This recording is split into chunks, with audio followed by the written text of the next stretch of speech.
Hello guys, we're back for another podcast. This time we're with Annie. Oh my God, I've put some coffee on my jeans. No good. How are you, Annie? I'm good, thank you. I'm good. So, I knew you when you used to go out clubbing, and now you've taken on a brand new lease of life. Not clubbing, not drinking, but it's fitness. Yep. How is the fitness journey going for you? Really good. Yeah, really good. It's tough. Like, it's really tough. Like, I've lost a lot of social events to it. Yep. But I don't regret it at all. Feeling better? Yeah. Looking better? I think so. I hope so. I'd say you do look better. I hope so. More confident? Yeah, definitely. Yeah? Yeah. So fitness has changed your life in a positive way? Yeah. And you tell everybody, don't go out clubbing, stop drinking and get down the No, gym. No, I miss it massively. The social side, Low-key want to go out tonight. Oh, yeah. Are you in Eastbourne tonight, are you? Yeah. Free entry if you want to go out. Just saying. There's no one here, though. This is very, very me true. and Enzo. So. Oh, hello. So, what got you onto this fitness journey? What made you just decide to take it up and be so serious with it? Some people go to the gym, but you've gone serious. Yeah, like I started just going to the gym and then had Dom PT me for a little bit and then left Eastbourne, left uni, didn't really take it very seriously. Yep. And then wanted to take it seriously, needed someone to like keep me accountable. So I went back with Dom and then he said that he was doing a group photo shoot and I was like, yeah, want to do that. So then that made me take it really seriously. And then I wanted to do my own photo shoot after, which again, I just took that like tunnel vision the whole way. And loved it. Yeah. And you're feeling good. So 2 photo shoots down so far. Mm-hmm. Any more lined up yet this side of Christmas? No, I'm enjoying my food now and just letting loose a little bit with it all. Like, I'm not following my meal plan so religiously. Still going to the gym 4 times a week. Bare minimum cardio. Yeah. But next year I'll start my prep for competing. Nice. When are you competing? September next year. Oh, so you got a little bit of time, so you can kind of indulge a little bit over Christmas period. Yeah. Happy days. Yeah, I was talking to the owner of here, Radu, and he was saying this time is the quiet period, just like gyms. November, December, it gets very quiet. Nobody goes to the gym, nobody goes to combat training, nobody really wants to work out as much because we do want to indulge. It is Christmas time, it is a bit colder, we haven't got the motivation we got. No. But as soon as January comes, new year, new me. Yeah. Yep, you're going to get loads of those and then people give up kind of February and then the gyms are a bit better. Yeah, and that's when I'm going to start my stage prep, beginning of next year, and just, again, really focus on it throughout the whole year. Like, it'll be tough because I'll have to, like, cancel on a few social events, but I really want to compete on stage next year, so I really want to do it. Well, I was talking to Dom, I think Sarah said it, Paolo, a lot of people on the show have said sometimes it just takes a lot of self-control. So when people go out for a meal, sometimes they'll take their own food prep or they'll just have that little bit of salad and instead of that glass of wine and the beer that everybody else is having, they'll just have that water and they'll be like, look, I'm serious about this. I've got to do what I've got to do and put yourself first. Yeah, I'm not as strong as that yet. Like, there was times before my photo shoot when I spoke to Dom and he'd be like, you know, have a sensible thing on the menu. Yeah. I wouldn't really. Did you cheat? Yeah, a lot. I'd like have a box of Jaffa cakes at work and I'd be messaging him like, I can't stop, I've had the whole packet. And that was like 2 weeks before my photo shoot. So I really struggle with not caving into the cravings.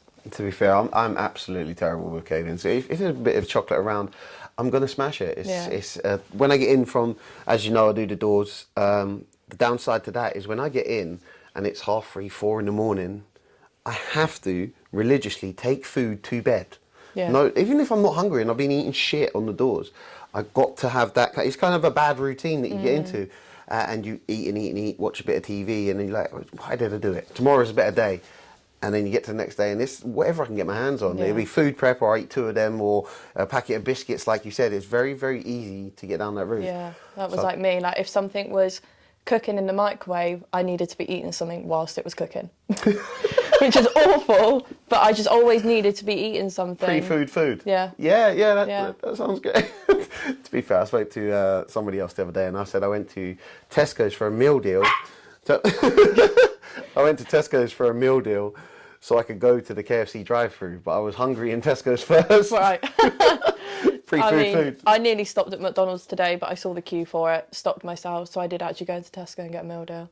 Happy days. A little bit healthier, Yeah, a little bit. A little bit, but... So how is Dom as a trainer? We've had him on the show. I think he's absolutely a great guy. How is he as a trainer? Does he give you that, what the fuck are you doing? Yeah, I like that about him. Like, he always says to me, like, I'm not being mean, I'm being firm with you, which is what he says a lot to me. And I do try and take it on the chin and not cry about it. Yeah. But I need to hear it from him. And yeah, he, like, every time I've had a breakdown, he's been at the end of the phone really quick. Like, I've heard from a lot of his clientele that he's really good, he's really friendly, but very strict as well. Yeah, Which it's is like, definitely something you need in a coach. Yeah, when I ask him questions about certain things, he kind of just says, Annie, do it. And I just trust him on that. And he will give me an explanation, but most of the time I just trust what he's saying and go with it. So you're very, very happy, and you're happy the direction you go in and ready for this stage, and you're feeling confident. Yeah. That's good. Bit nervous about the food side of it next year. Is that because the lack of control, kind of? Yeah, and I literally can't afford to be having these little mess ups 2 weeks before, because... Not on stage ones. No, when Photo I compete... shoot maybe, but yeah, when I'm competing to place, not just for the sake of doing it. I want to get first, second or third. Ooh, so, that's a lot of pressure to put on your head. Yeah, but that's why I'm doing it, because otherwise what's the point? I want to place in my first. You want to place, yeah? Mm-hmm. How's Dom said about this? What's Dom said? He said you just got to get that control. Yeah, his exact words are like, it's going to be fucking hard, but I can do it. Yeah. Yeah. No doubt you can do it. If you've gone this far to take this so seriously, from, partying all the time and going out social, to gone this far to gymming all the time and food preps and dieting, then you can definitely do that. Yeah. It'll be tough. It's going to be a change of your habits. Yeah. Have you had anybody say anything negative? So your positive changes in your life, obviously, it's your health, it's your mindset, it's your confidence. These are good things that come out of the gym, and these are why a lot of people should take the gym into their lifestyles. Have you had to say anything negative, like you're a blowout, you're not who you used to be, you've changed? Like, people are angry that you're not then drinking and partying as much. Believe it or not, no. Like, all of my friends have been very, like, because they've seen my transformations, they understand. So they're not like... There was a lot of occasions where I was like, no, I can't go out then. I can't go out for that meal. I can't go out on Saturday night. But they weren't, like, mad about it or anything. But it was more so family members thinking I'm doing something really unhealthy. If I told them I'm on 1,000 calories a day, they'd look at me like that's really bad. But in a way, I was still eating really good food, just not a lot of it. Like, I was still eating healthier than them, but the portions were just tiny. So no, I haven't really had anyone say anything about that. It was just people thinking it's unhealthy, but... Well, that's really good then. It shows that you've got some good friends around you, very supportive people, friends. Yeah, definitely. And obviously family are going to worry anyway, no matter what you do. Yeah. The first people to talk you out of anything in life is usually your family, just because they don't understand a lot of things that you do. No, there's a lot of conversations me and Dom had, families just don't understand it until they see your transformation, then they do. And obviously that's at the end of it. So you've got to go through that with them until they see how well you've done. I think it comes down to something that I've spoken about on motivational stuff and some talks and podcasts, is the people who will always see you in the light that they most held the power over you. So your family that have known you for years have always seen you in that young girl, that, daughter, sister, whatever it is. They'll see you as that person who hasn't done these things. They'll see you as a person who hasn't taken these risks, so they can always tell you what you can and can't do. So when you start doing better than they're doing, you start doing more than they're doing, you start lifting more, you start getting more money, a lot of people be like, no, that's not you, you shouldn't do that, it's risky. Rather than, wow, you're doing something different, I like that. Yeah, I've had a lot of comments where it's like, I can't believe you've done that well with your food, because my family know I have a sweet tooth. I'm always eating, if someone hasn't finished their plate, I'm always eating the rest of it. Yeah. So to go from doing that, and there'll be no leftovers if I'm there. There never would be. From doing that to taking my own meal prep over to a family member's for dinner and only eating mine. That's and good. not See, that's a lot of self-control. I couldn't do that. It was hard. That's why I got this little bit here. I couldn't do that. It was really hard, and it only happened a few times. So I didn't I used to have meals with my family quite a lot, and I obviously didn't because of that. So that's what I've missed as well, having like a home cooked meal. Yeah.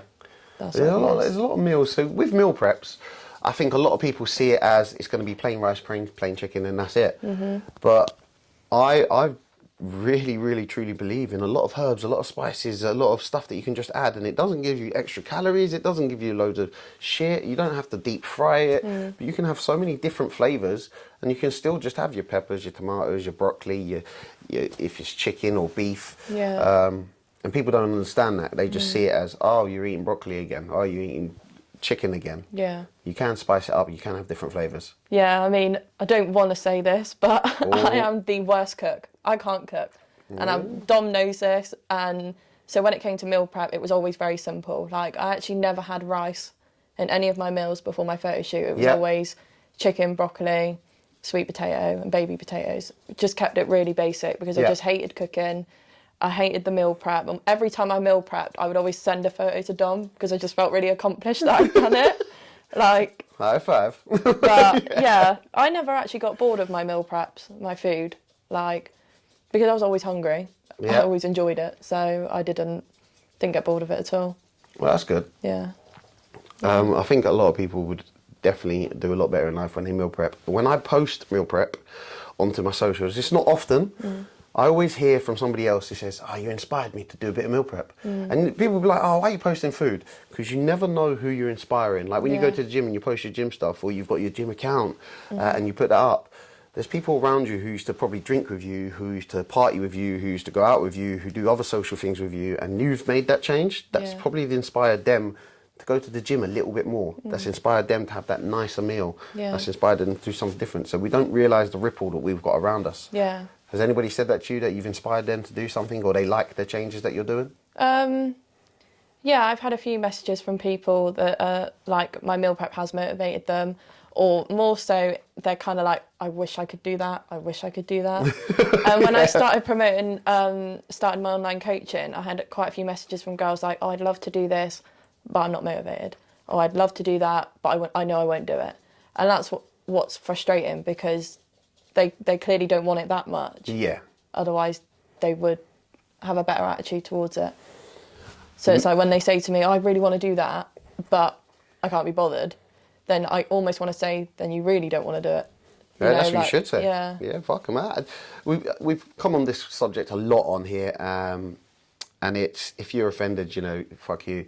The people who be like, I haven't got time for the gym, but you've got time for Netflix, you've got time for nights out, you've got time to indulge with your takeaways of the weekend because you're treating yourself because you've had a hard week at work, but you haven't got time for your health, your overall mental well-being, your confidence, your lifestyle. That's bullshit. People who say they haven't got time. And many people who've come on the show say the same thing. Everybody's got the time, we just don't prioritise it as much. Yeah. Yeah. And definitely. I think a lot of people are going to come up with excuses. I haven't got the time, I haven't got the money. You haven't got the money to go for a free jog, to do workout at home, to put on YouTube. Yeah.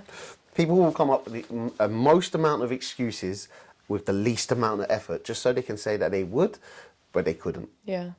Have you come across a lot of people with a lot of excuses? Yeah, I mean, that even used to be me at times. I don't think it was more having the time, it was just having the money, because when you think about the gym, you start thinking about like your pre-workout, your protein powder, you start thinking about all that, and a lot of people think they need all that to be that proper gym goer. Yeah. Whereas, like, you don't need the pre-workout, you don't need all that, but because it is such a, like, yes, I have a lot of it and I have been influenced by other people to buy it, but realistically you don't need all of that. And like you said, you don't need to go to a gym to just... Yeah, you can put on a YouTube and do a home workout. Yeah. Depends how much you want to look after yourself. But I think a lot of people do get to that excuse side, and they will say, I haven't got the money, I haven't got the time. Do you ever do home workouts? Is there anything that you could say, if somebody was sitting there and they was watching this or listening, and they're like, well, maybe I should drop some excuses. What would be your advice, What would be their first step to... I think a lot of the time, I find getting your steps in really important. Like, I was doing that all throughout my prep for my photo shoot, and I didn't realise how much a difference it actually made. And you don't need loads of time in the day. Half an hour, go for a long walk. and you feel so like accomplished at the end of it. But yeah, I mean, home workouts is harder because there's more distractions at home, and it's not the environment that would motivate you. But for someone from right at the start, rock bottom, I just think getting those steps in, going for a big walk every day. A lot of people underestimate the small, consistent less is more activities. Yeah, you know. And I was talking to somebody yesterday. He's my friend's child, and he's 13, and he come down the gym with us. So his dad was like, "Come to the gym with us," and I took him to get his haircut afterwards. And I said, "You got to remember that consistency is key. Effort doesn't really mean much, because you can go really, really hard for a week out of that year and do nothing for the rest of the year. You're still going to be fat." Now, I'm not saying the 13-year-old's fat, but what I'm saying is you're still going to be fat. But if you went consistently 4 times a week sort of thing, and you didn't smash yourself up, but you did a good workout 4 times a week, you're going to see long-term results over the year, because you're keeping it consistent for a long period. And he was like, "Yeah, that makes sense." And I said, "Oh, good, I hope to see you down there." Then I gave him some dumbbells and I said, "Make sure you're doing them at home as well. So you need to get them in as well." Yeah, just getting that routine makes it a lot easier. Like, that's what I needed a lot of help from Dom with, is finding that set routine. Like, I was changing jobs, my hours were long, and where I worked, it took me just under an hour to get from work to my gym. Yeah. And then when I'd get there, do my workout, but then knowing I've got to do the half an hour cardio at the end, I didn't want to do it, I couldn't be bothered, it was late. So that's where Dom helped me find a routine where I can get it all in and still not get home really late. So once you get that routine at the start, and then if it does change, I just sat there with Dom and we just talked about it, and we tried to jiggle things around. That's good. Yeah, routine is definitely key. And like you say, that small workout and just dropping that chocolate bar that you have for lunch can massively make a difference over a long period of time. Yeah. As you were talking about supplements, do you take any supplements, any proteins, any creatines, any pre-workouts? I do. I have that pre-workout there, the Squashies ABE one. This one? No, the one underneath, Squashies. What's the Squashies? This? It's right there, above you.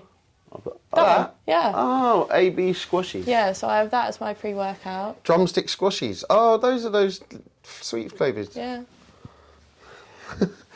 It smells exactly like them as well. Yeah? Does it taste like them? Oh, I love heart ones. I didn't realise you could have love heart ones as well. Yeah, so I have that. And then I have, I mean, I don't really have like a protein shake after, because I have my protein powder with my oats in the morning. Nice. But the pre-workout and my protein powder, that's it really. I don't. Dom did give me a big list of supplements before my photo shoot. Yeah. Never got around to getting them. Again, money. But I mean, I still was pretty chuffed with how I looked for my photo shoot, so yeah. I'm not bothered that I didn't take them. But I don't really know much about all of it anyway, so I don't want to just buy it for the sake of it and not knowing, which I feel a lot of people do. Yeah, a lot of people will be like, yeah, you need BCAAs, and then a lot of people say, that BCAAs is shit. But I think the 3 main ones that people have is a pre-workout, a protein, and a lot of people go for creatine. And then you've got the other side that people be like, no, creatine's like steroids. It's definitely not. Take it from me, I've taken steroids. There's definitely nothing like gear. Yeah. But yeah, those are the 3 main ones for a lot of people. Mm-hmm. But Dom knows a lot more, and he would have given you minerals and vitamins and all the things that would look after yourself. But is there anything else that you'd like to end on? How can they follow you? How can they see your stuff? Well, I'm definitely gonna document my whole prep journey next year. Nice. Because I've got a lot of girls, like friends on my Instagram, and I know they'd want to see it. And again, just like people at school that would never expect me to do something like this. So yeah, I'm going to document the whole thing. Nice. After Christmas, all my posing lessons, everything. So hopefully that'll interest people. And inspire people as well. Because like I said, it goes back to that having a goal. You don't know how many people you're inspiring, you know. And when I started motivational talks, there was, you know, kind of big guys and scary guys and drug dealers in the Eastbourne, and they'd be like, Fatz, I watched your video, it's really good, man. Well, that video is definitely not aimed at your sort of people. Like you're out there beating people up and, you know, drug dealing and that. But yeah, I really like it. Even if they're not liking it and sharing it, there's a lot of people watching it and won't say nothing. So you'll be inspiring a lot of people around you, and you'll never know about it. Yeah. So where can they follow you online? On my Instagram, it's Annie C Fit. Yeah. Yeah, and I'm going to be posting a lot more on there frequently. So. Lovely. Oh, we look forward to seeing you, seeing more of you on there. Thank you very much for coming on the show. No worries. No worries. Lovely. Hey, where are our guys, please? I wanted to get a minute. Yeah, you can get a minute. Come here then. Cameras are still rolling. Say hello. That's really...